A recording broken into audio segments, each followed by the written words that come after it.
Well, hello and welcome to Roots and Redemption, our very first snippet of an episode.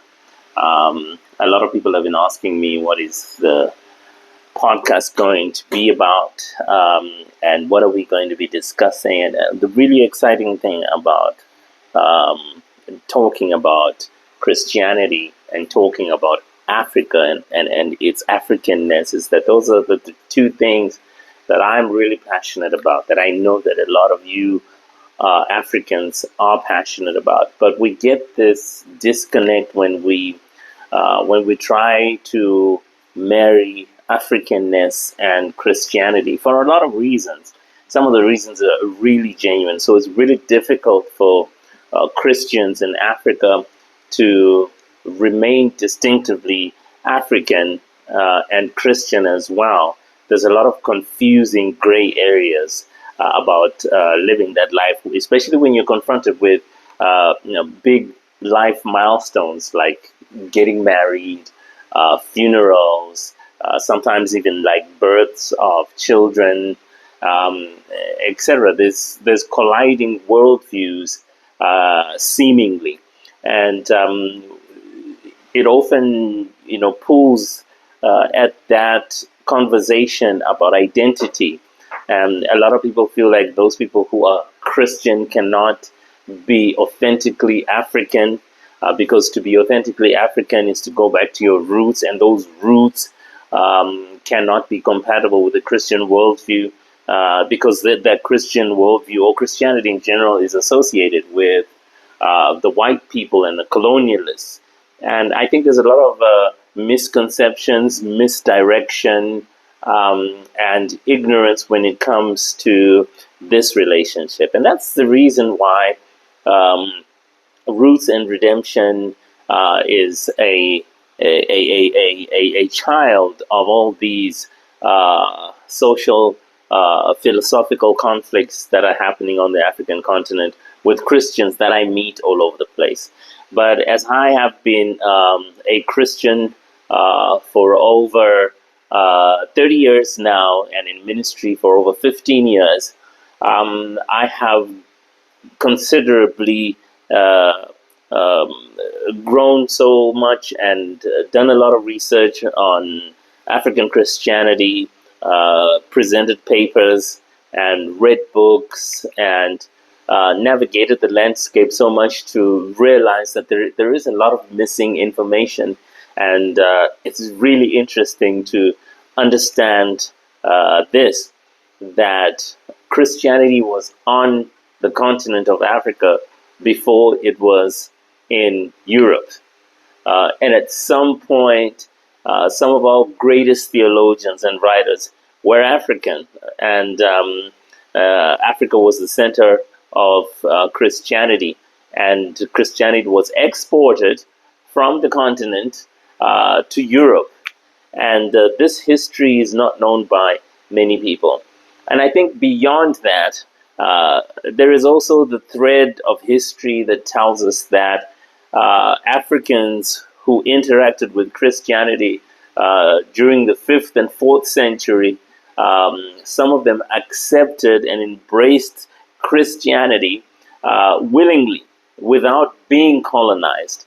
And we know that there are lots of groups of African Christians in some kingdoms in the upper north of the African continent, in Egypt and what was then called Nubia and Ethiopia, that were Christian during a time which they were not colonized. And these Christians actually were responsible for fighting off the influence of Islam coming onto the continent for many decades. And this is all a history that we don't know. And these Christians, African Christians, existed who willingly embraced and practiced Christianity as their faith. We read in the Bible the story about the Ethiopian eunuch who, as interpreted by the New Testament translators, was working for the Ethiopian Queen Candace. In actual fact, her name was not Candace at all. You see, there was a tribe, a line of Ethiopian queens, female rulers who were called the Kandakes, and this was the title for these female queens that ruled during this era in that area. And it is most likely that he was a servant of one of the Kandakes, the monarchs during that time, who was a female. And he traveled to Jerusalem because he was a Christian, because he had interacted with the gospel, he had been influenced by it, and he made this travel. As an influential person in the Kandake's court, he would have come back and also had influence on other people. And so there were Christians who were existing in the continent who worshipped and accepted the gospel freely. Now, as we look at the history of African peoples, we see that there is this migration.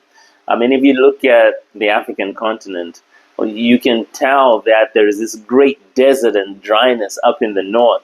And then as you come down into this eastern western Congo basin, there is a climate that is lush and green and wet. So try to think about it. If you were living in that dry upper region, would you not have thought about migrating down south? Of course you would. And a lot of Africans did. A lot of African Christians migrated down south. We all know of the Bantu migrations, of course, and we know that's why we're so linked in our languages as people migrated down from Western Africa and Central Africa right down to the south.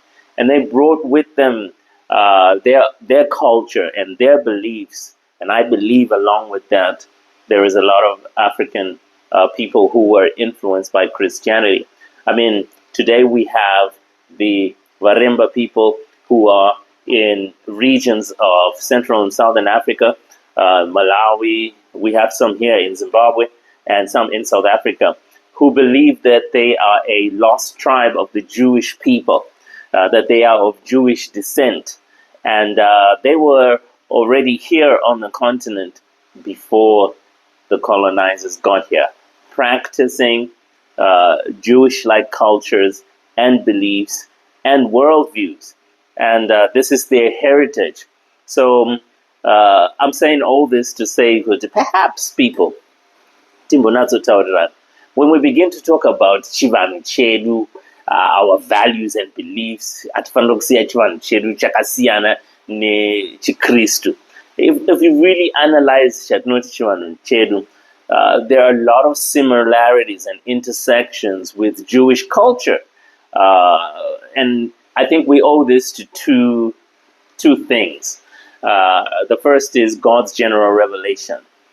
So when you go to any culture under the sun, there is, unless of course there's some nuanced view within that particular people, but they generally believe in the sense of right and wrong that almost everybody under the sun holds to.